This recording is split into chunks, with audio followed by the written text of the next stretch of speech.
98.3 FM and 1340 AM KIHR and GorgeRadio.com presents the Mid-Columbia Today Show with Mark Bailey. Special thanks to our sponsors, Skyline Hospital and Del Carpine Automotive. Now, here's Mark Bailey. Good morning. It is a Thursday, the 13th of August. Cameron Eisenberg is producing. Thank you for joining us this morning. Here's what we're doing today. First half, Klickitat County Fair Queen Jaylee Phillips is going to join us. She's going to join us by phone.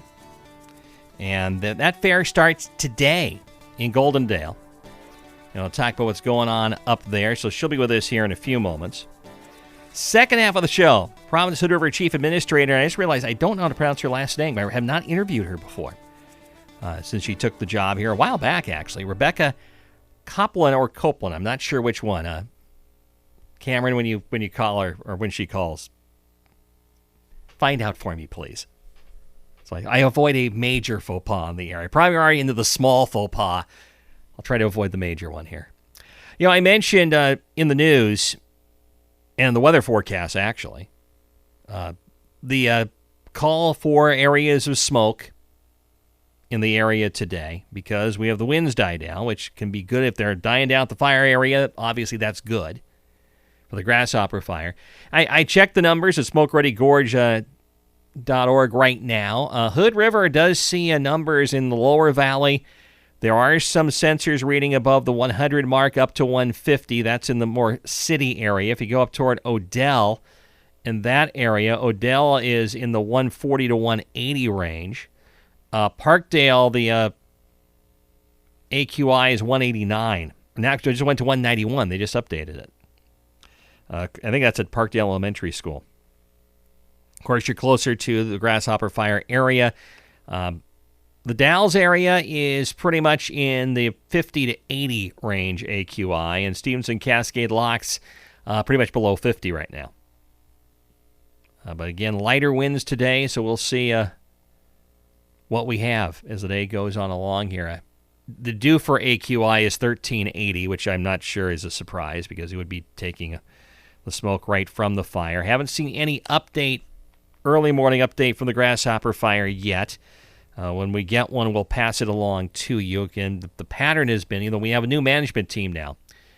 The pattern has been really about noon is when we're getting the quote daily update that they do. Which, by the way, when you do a noon newscast, is not exactly the greatest timing in the world for you. But I don't think they're really concerned with me, nor should they. Just should be working on getting that fire out and getting everybody informed around the area, regardless of who it is. So anyway, that's what we're doing. But first, let's go on ahead and tell you what this day has meant and what it means, at least to some people. In this day, on 1521, Hernando Cortez, Spanish conqueror, captured present-day Mexico City. It was named something I will not try to pronounce here, from the Aztecs. 1792, French revolutionaries arrested and imprisoned King Louis XVI. He would be executed by guillotine the following January. 1889, William Gray of Hartford, Connecticut, received a patent for the first coin-operated telephone. Payphones.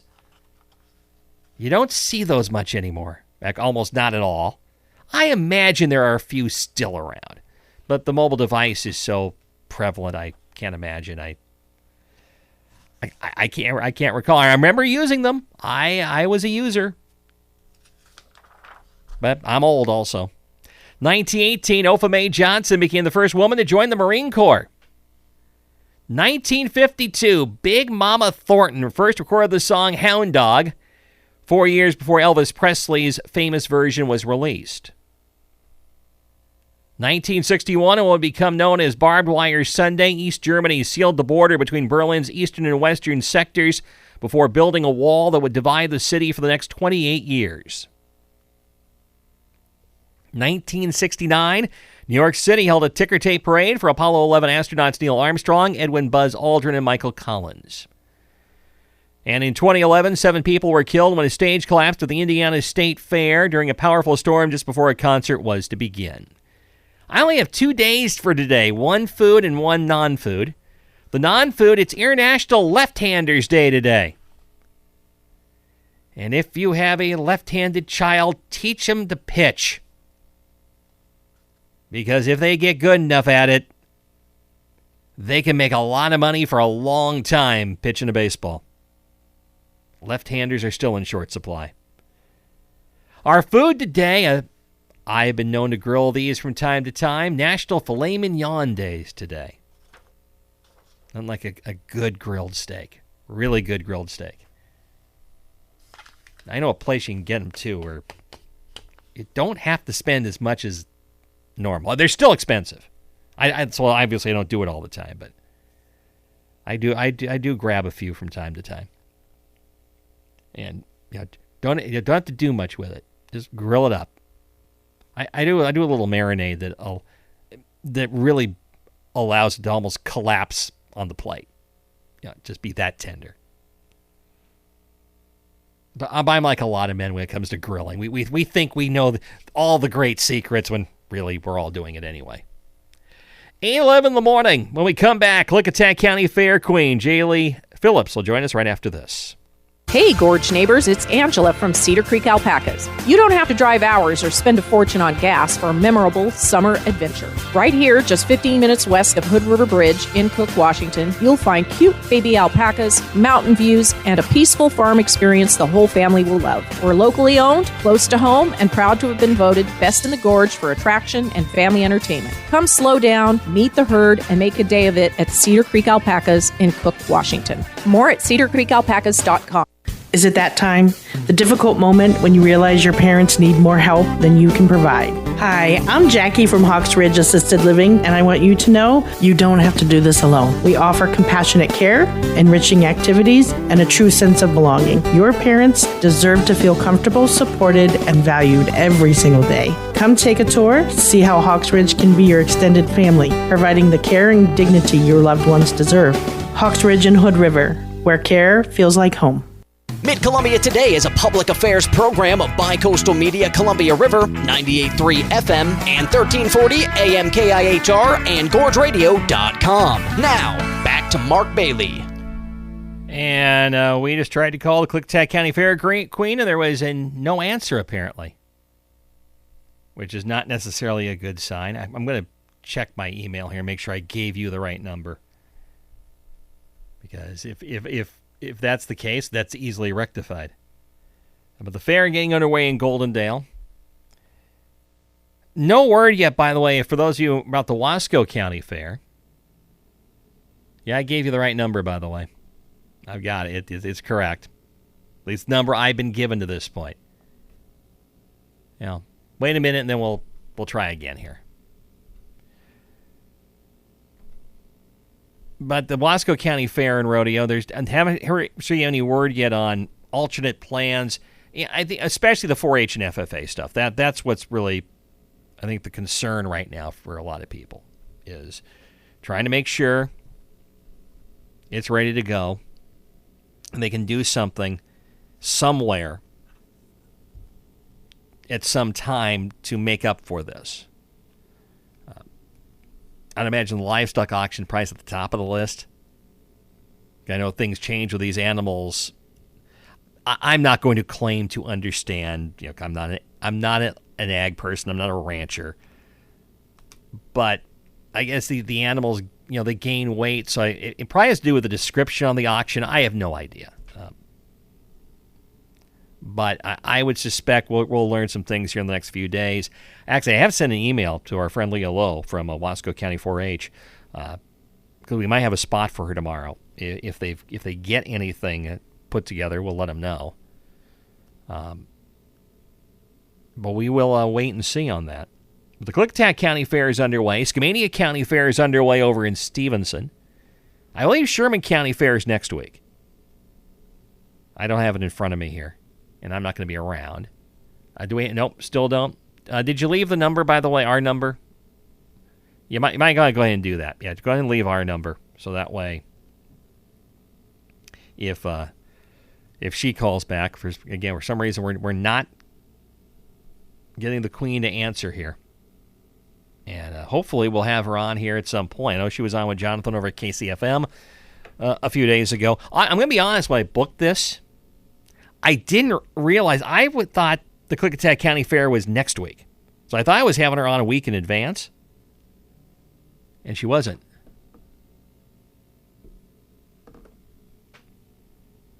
So we will wait, and hopefully we'll hear back from her at some point here. Actually, I'm going to forward something here to our embattled producer here, trying to make this work. I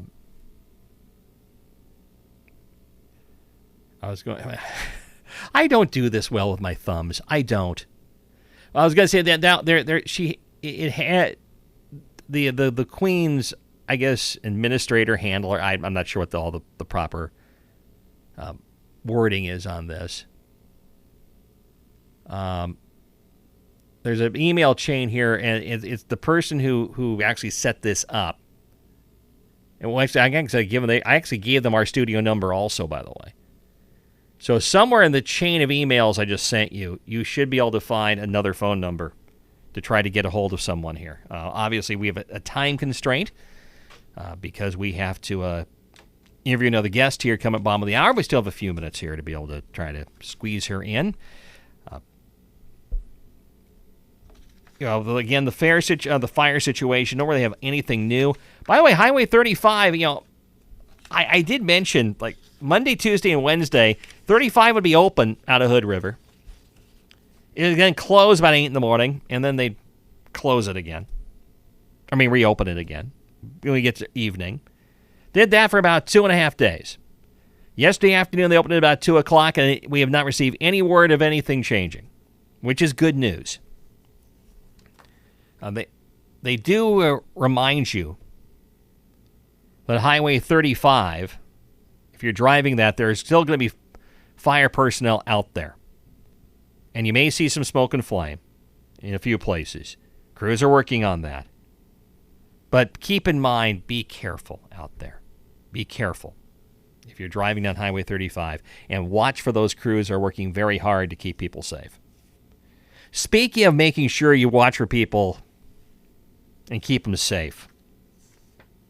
Horrible accident Tuesday afternoon. I-84, west of Arlington. An ODOT employee from the Arlington Maintenance Station was helping a motorist change a tire around milepost 122. Had ODOT vehicle parked on the shoulder, amber warning lights activated, a message board directing traffic into the far lane. And somebody hit the rear of the ODOT vehicle and then hit both the employee and the motorist. The motorist died. Last report, ODOT employee suffered critical injuries, critical but stable condition, was flown to a regional trauma center. Oregon State Police is investigating, obviously. Don't have the results of that investigation yet. But it does bring up, because we do have a lot of road construction going on around this area. It's that time of year. Let's be watchful of them, and for goodness sakes, we can slow down in the work zones. Yes, we can. Just a terrible accident in Arlington, or near Arlington, on Tuesday, and shouldn't happen. Gotta be attentive also on the road too. We've got a lot of stuff that distracts us while driving. A lot of stuff that'll distract us while driving.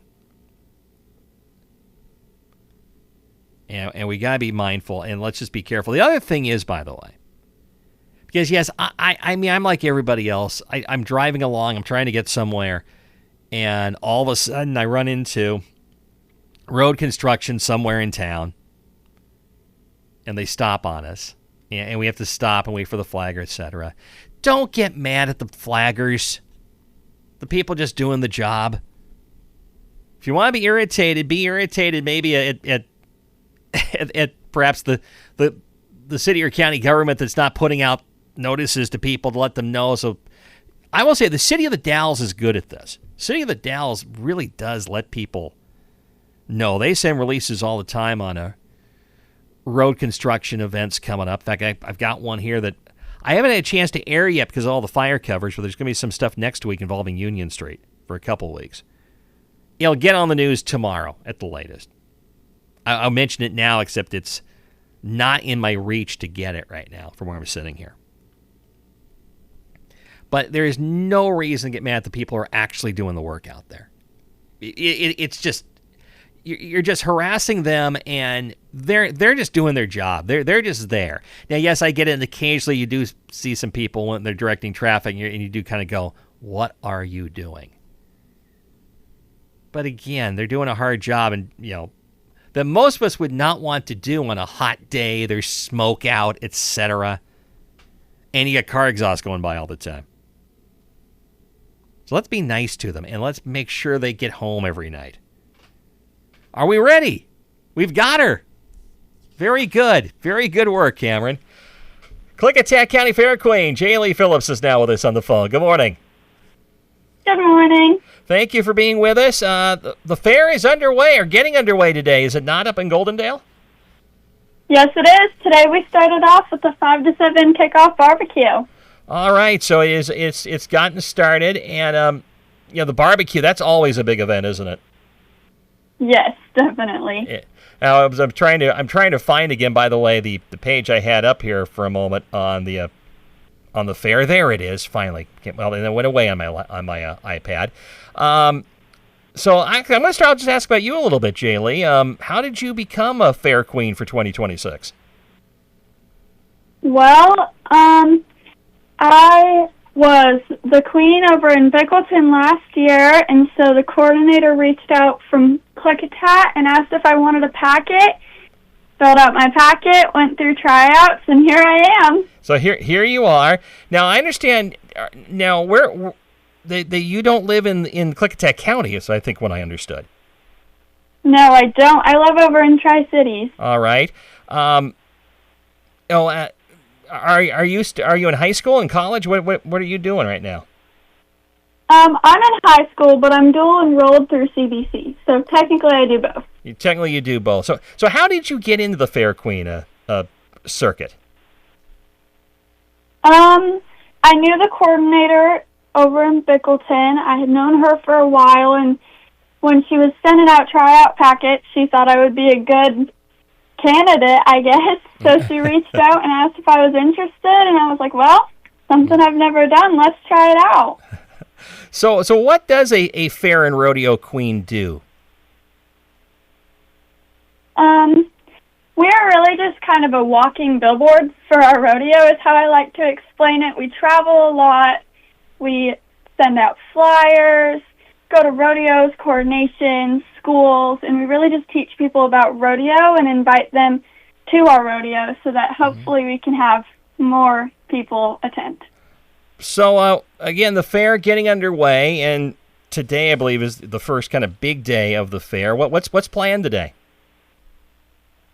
Well, we have our 5 to 7 barbecue, and that'll be kind of our kickoff, but we'll have live music there to help entertain. So who's going to be playing music today?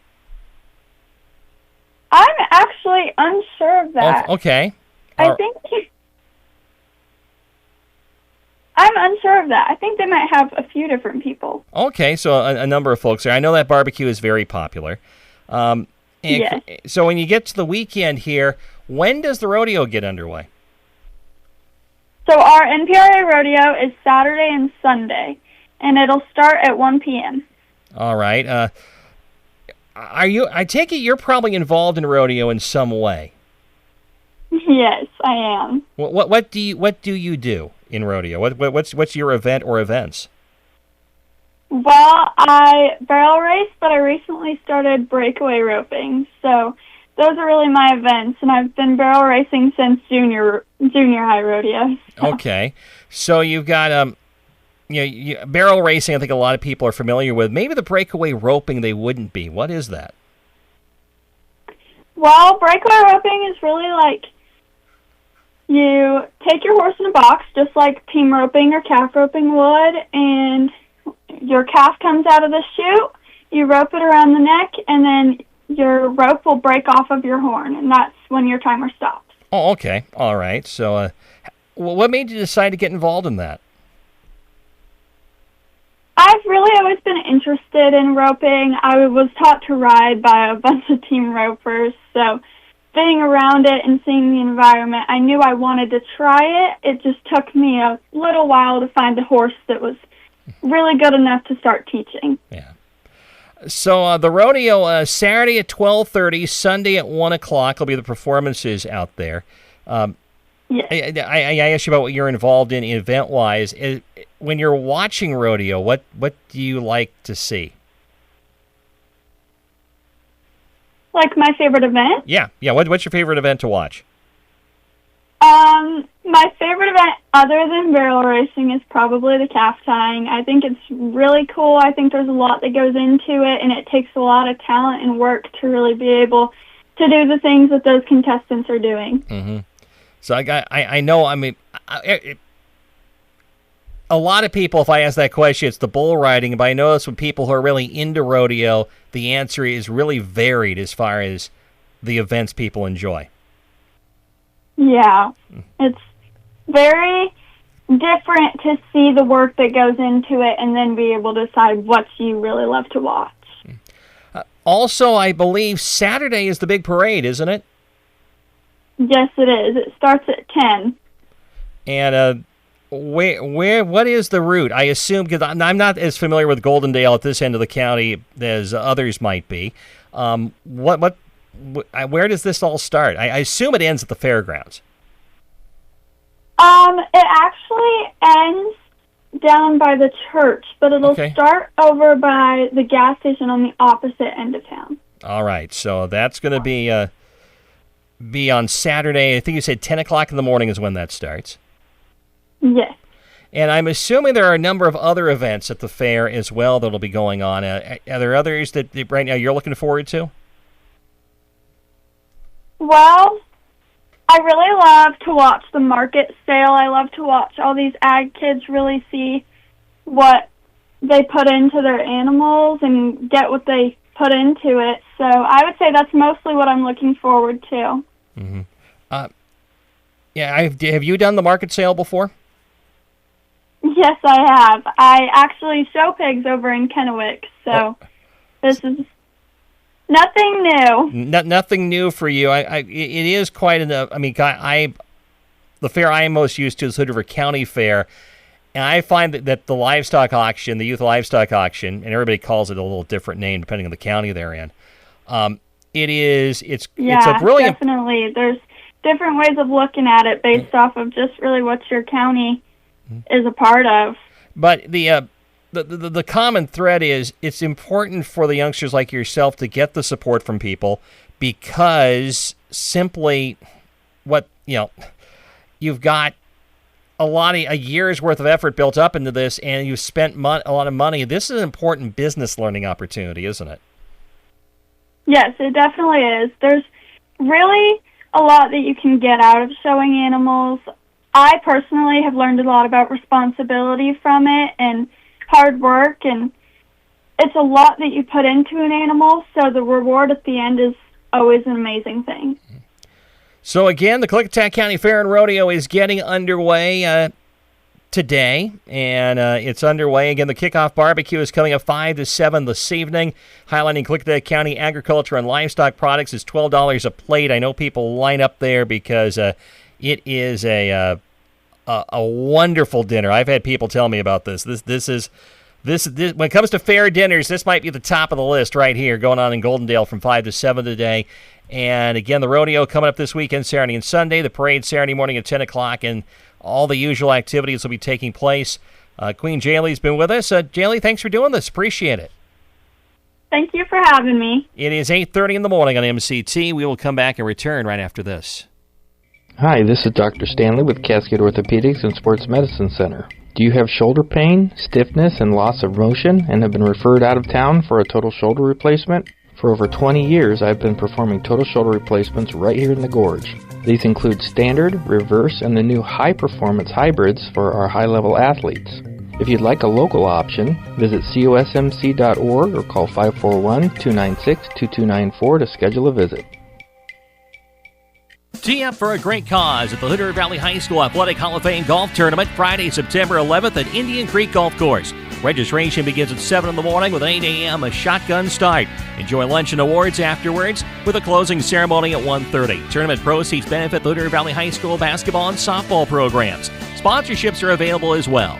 For questions or registration, call 541-490-2194. The HRV Hall of Fame Golf Tournament. Play for a stronger future for our local student athletes. Coffee for Mid-Columbia Today guests is provided by Hood River Coffee Roasters, the gorgeous local coffee roasters on Tucker Road on the Heights in Hood River.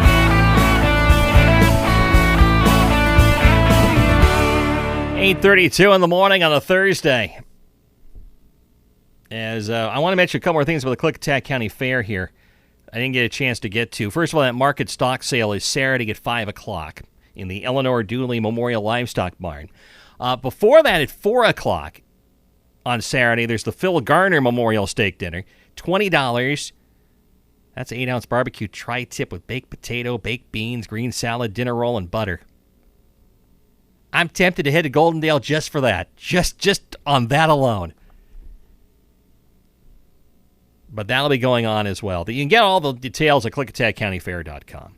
As far as all the events that are taking place. I'll mention one other thing for kids. They've got the all-new Root Beer Garden at 8 o'clock on Friday evening with a youth dance and live DJ. And I assume root beer. So anyway, that's what's going on at Klickitat County Fair. We're going to talk Providence Hood River next. But first, before we do anything else, let's tell you about what's in the news. And northwest winds last night continue to contribute to active fire behavior along the northeast and eastern edges of the Grasshopper Fire. Structural resources were engaged in point protection around the Friend and Elliott Road areas with tactical patrols expanded into Shady Brook. Firefighters Wednesday focused on strengthening control lines, particularly on the eastern side, with aircraft operating throughout the day to support firefighters on the ground and slow fire growth along the eastern and northeastern edges, which were active. A community meeting is planned for this evening at 6 at Duffer School. Meanwhile, the Wasco County Sheriff's Office says 6 primary residences and 15 outbuildings are known to have been lost in the Grasshopper Fire. Damage assessments, though, are taking a secondary priority while firefighters remain actively engaged in suppressing the fire and reducing immediate threats. Wasco County Emergency Management Services Manager Sheridan McClellan says 291 homes are currently under a Level 3 Go Now evacuation advisory. 1,561 are in Level 2 Be Set, 145 at Level 1 Be Ready. Columbia Gateway Urban Renewal Agency Board approved a 4-month extension for improvement program grant and development funding agreements for the Basalt Commons mixed-use residential and commercial project on the former Griffith Motors site at 523 East 3rd in the Dalles. Developer Mary Hanlon sent a letter to the URA. The project is in the final stages of loan development preparation. The general contractor is finalizing subcontracts, and she said those should take about 3 months. She asked for a 6-month extension. It's not the first extension for the project, and URA board member and Wasco County Commissioner Scott Hagee said it is not abnormal for a development of this size to take time to come together. Hanlon's letter indicated demolition of the old building of the property hoped to begin in September. ODOT reopened again Highway 35 Wednesday afternoon. I mentioned this during the first half of the program between Hood River and Highway 26 for closing it again in the morning to deal with hazard trees along the roadway. Southern Area Incident Management Team 2 Operations Section Chief John Wallace says they removed dead snags to make sure trees will not be falling across the highway on a regular basis. Motorists using Highway 35 are asked to be careful as some crews are still working on the side of the roadway. In addition, some smoke and flame will be visible in a few places, but Wallace says crews are working on those locations. Current temperatures, it's 62 in Stevenson, 67 in the Dalles.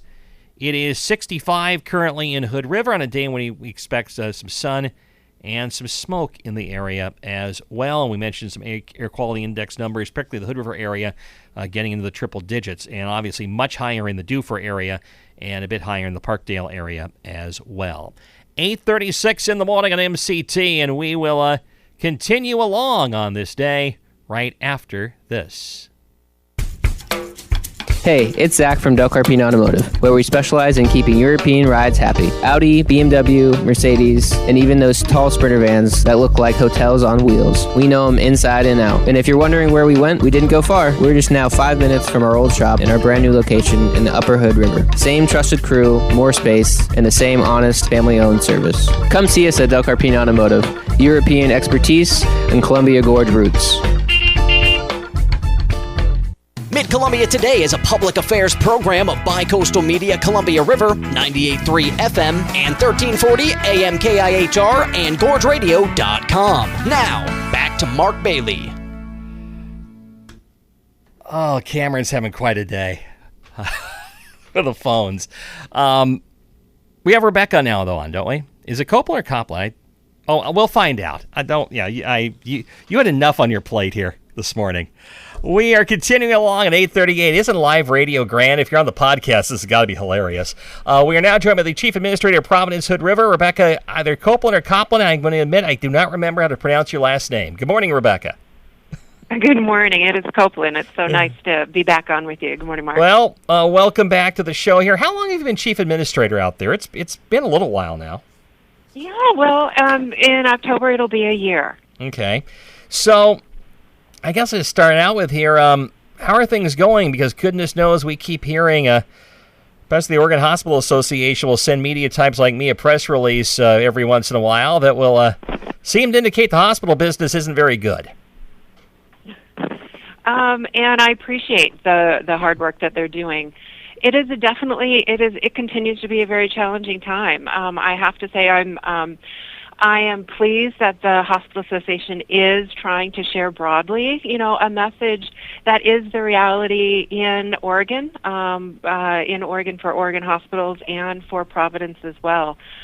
It has been a very challenging 5 years of recovery after COVID, and it is important, I think, for the listeners to have a level of understanding of the challenges that are happening for hospitals.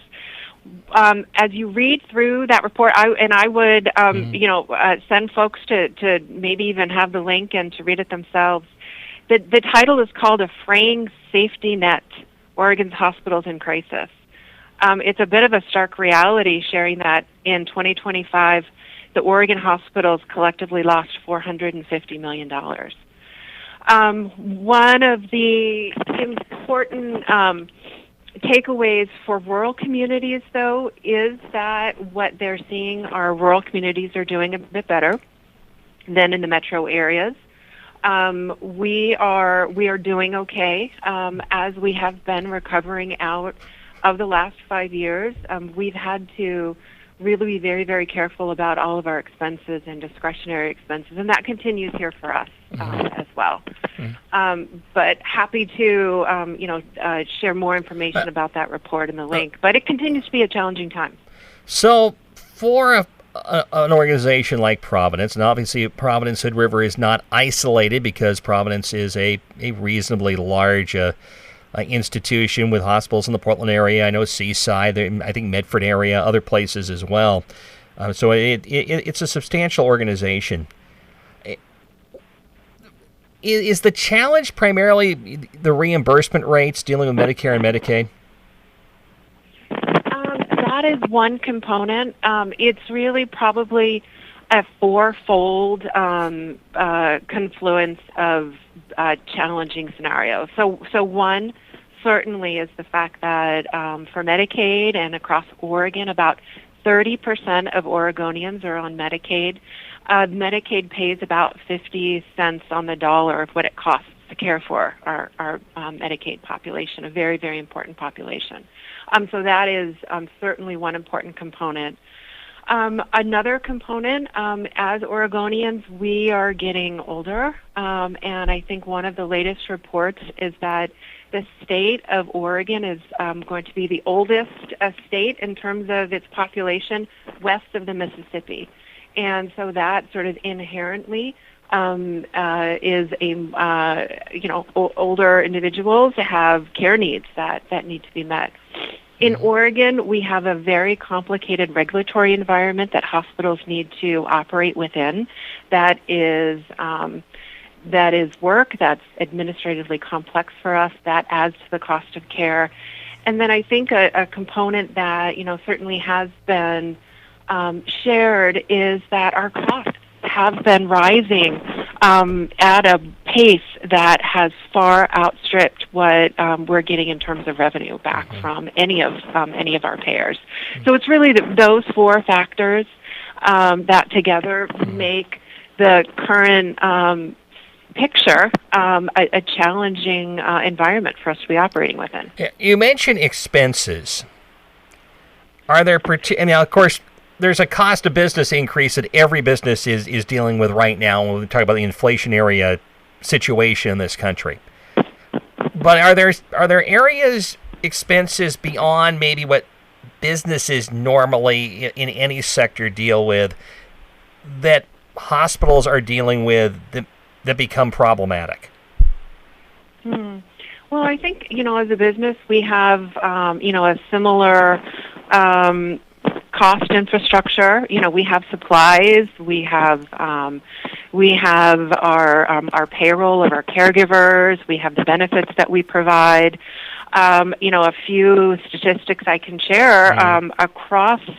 And I'm going to talk more sort of broadly, and this was shared in the report, which is why I really would encourage folks to take a look at this. Supply expense for hospitals over the past 5 years has gone up 65%. Payroll expenses have gone up between 55 and 70%. So I think there, for any other business, person who, has supplies, who have employees, those are typically going to be some of your greater expenses, and we have seen those really just skyrocket for us in the last 5 years. Why would supplies in particular go up so much? Yeah, well, there has been just inflation across the country. We have seen some effect of the tariffs. I don't have sort of a dollar figure to be able to assign to that, but it's really, I think we're all seeing it as Oregonians. Just there's inflation, and that plays into what we pay for on a day-to-day basis for our supplies. But as much as we're being hurt by inflation across the board as people, I'm pretty sure I haven't seen my costs go up 65% in a year or two. So I can't think there's something specific within the medical community, within the medical industry, that leads to that. Yeah. I mean, certainly pharmaceuticals are a large component of our expense. With more and more innovation, those are increasing, as well. So it's a complicated portfolio of expenses that we have. And then you mentioned payroll costs have gone up, and I think people have heard about the contract disputes that you've had with various organizations. As Providence as a whole, I will point out, not necessarily Providence, Hood River specifically. Do you see that maybe at least stabilizing in the next little while? Well, I would hope so. I would hope that we're getting to a place where we can continue to provide increases that we're able to continue to pay for with the revenue that we're receiving from the care that we're providing. When we talk about the revenue, we mentioned you'll get 50 cents on the dollar on Medicare and Medicaid. What's it like when you're doing maybe on the private insurance side in reimbursement? Yeah, well, I mean, the economics in healthcare is we receive, 50 to 60 cents on the dollar for Medicaid. It's closer for Medicare to 70 cents on the dollar. So to be able to have the math work on the other commercial side, it has to be more, right? It has to be more to be able to have a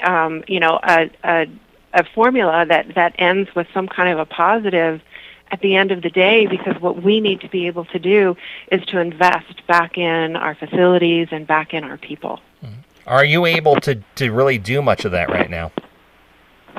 Well, on the facility side, we've really had many years of some deferment of investments that we would normally have done in sort of stronger years. We are trying to get to a place where we're able to do more of the investment replacement. We have a lot of our equipment is quite expensive, and so we deferred some of that. But yeah, our hope is that we're going to be able to get to a better place. Mm-hmm. As you look at the hospital right now, you mentioned deferments, etc. What do you look at when you look at Providence Hood River as a facility? And are there certain areas you go, I'd like to get this established? Or, I mean, do you see holes in say, services that you'd like to fill? Holes. Let's see. We have positions that we are currently trying to, in terms of physicians, replace. And so there are some services that we're not providing in as robust a fashion as we would hope to. Mm-hmm. We're currently recruiting for a cardiologist to join Dr. Alicia Ross. She's our current cardiologist. Our hope is to expand that service. We had a phenomenal interview last week, so I hope we'll have some really good news in that space. We're looking to replace an obstetrician, OBGYN. We had one leave the community, and we actually have a really strong interview planned for tomorrow. So I think right now our hope is to continue to preserve the services that we have here today, and that means really a focus on continuing to keep our provider base strong and filling any open positions that we have. Given what we outlined here, there's a reality that the revenue expense picture, this is not new. This has been going on for a while in the medical industry with hospitals, especially smaller rural area hospitals. What has to happen to turn this around? I mean, certainly, a calming inflation helps in some ways. You eventually reach a level on your labor costs that will stabilize over time. You go through contract negotiations, and it leads to spikes. But the Medicare, Medicaid reimbursements, that is nothing new. And I'm sure there are some cases where a hospital does stuff, and you're not even getting close to what the Medicaid, Medicare reimbursement is. What is there reason to believe this picture is going to change? I think that having the HR1 bill that is now beginning to play out more, which could lead to more people losing their Medicaid insurance, I think that doesn't help. So I won't be able to paint a very, very rosy picture and share a silver bullet of what a solution will be. I think we're very much in a place right now of protecting the access that we have for very vulnerable people who are on Medicaid today, and being sure that what we're doing as your local hospital and hospitals across the state, that we're being sure that we're running as efficiently as we possibly can. But the trajectory of those healthcare economics I was describing, of Medicare and Medicaid not covering costs, that really has been on a path of just moving in the wrong direction as opposed to stabilizing and getting better. I will point out to people, again, might be just joining us here, as we're talking to Rebecca Coplin, Providence Hood River Chief Administrator. Before we wrap this up, I mean, this is not necessarily a Providence Hood River problem. This is a problem around the country, even though maybe you can offer some insight on this. Is it more difficult on a Providence Hood River than it is, say, maybe a Providence that's operating in Portland? Interestingly, those dynamics have been starting to shift over the last year, whereas in rural areas it had been more challenging to operate. What we are starting to see happen in the metro areas is that the metro areas are now struggling much more than the rural areas. Really? Yes.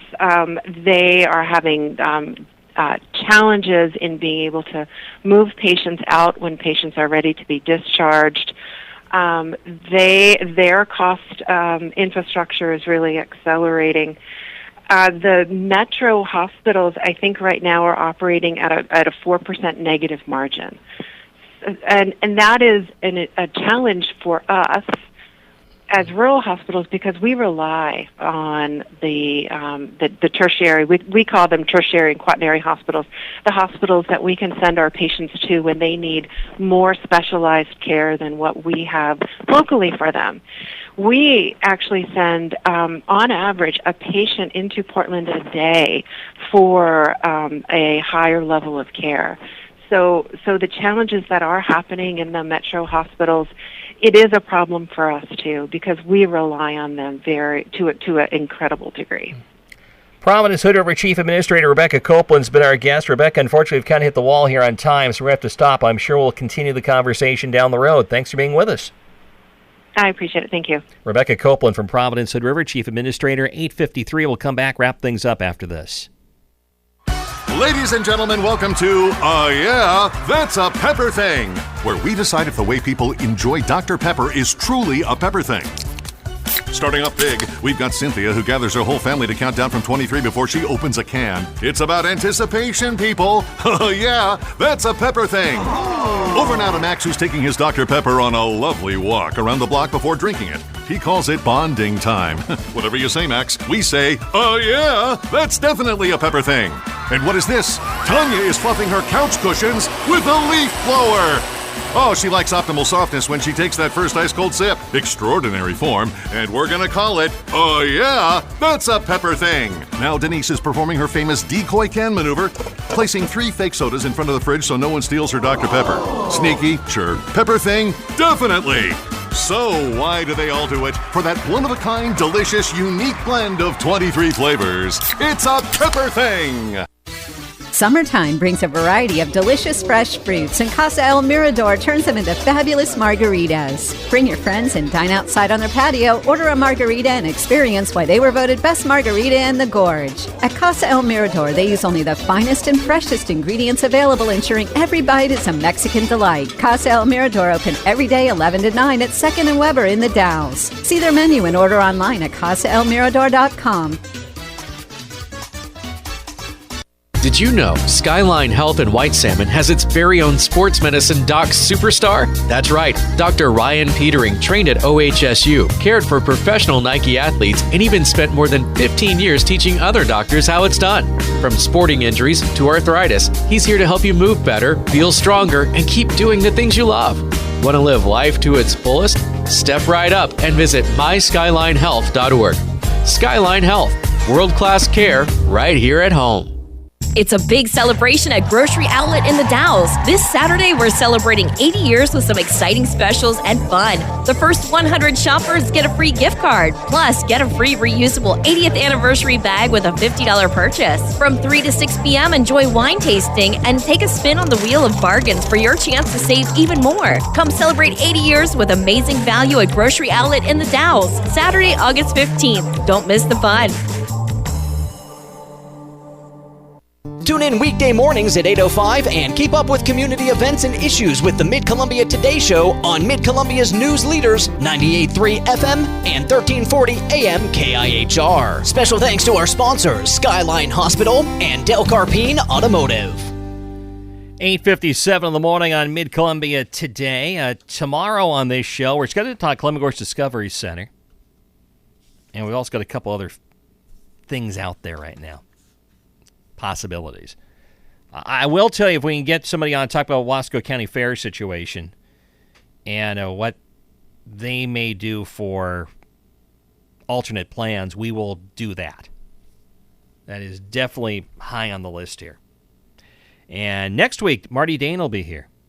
And among the things coming up next week, we'll talk Port of Hood River, the Dalles Area Chamber of Commerce, Hood River County School District, City of White Salmon Valley School District, WonderWorks. They got their big Touch-A-Truck event that's become a big annual event. Coming up next Saturday, the 22nd. We're going to have Tennille Hergus from there to be with us on the show. And Tamara Chappelle, Mount Adams Chamber of Commerce. Got a few other things on the fire as well for that week. As we plod toward the end of the summer. Nothing new on the Grasshopper fire. I just checked. So nothing new to take away from on the program. Do I remind everybody, families in the park, Jackson Park and Hood River, this evening at 7, it's Petty Fever, presented by the Hood River Lions Club and the Gorge Community Foundation. It should be fine. Yes, there's areas of smoke in the forecast, but it's not supposed to be like it was. I certainly hope so. They've been fortunate, or were fortunate, because Dance Hall Days can come back September 3rd, first Thursday in September, to wrap up the series now for families in the park. So hopefully everybody's going to go out there and have a good time tonight. Of course, that is a free event and an annual tradition in Hood River. We're done for Cameron Eisenberg in the studio. I'm Mark Bailey. We'll talk to you again on Friday.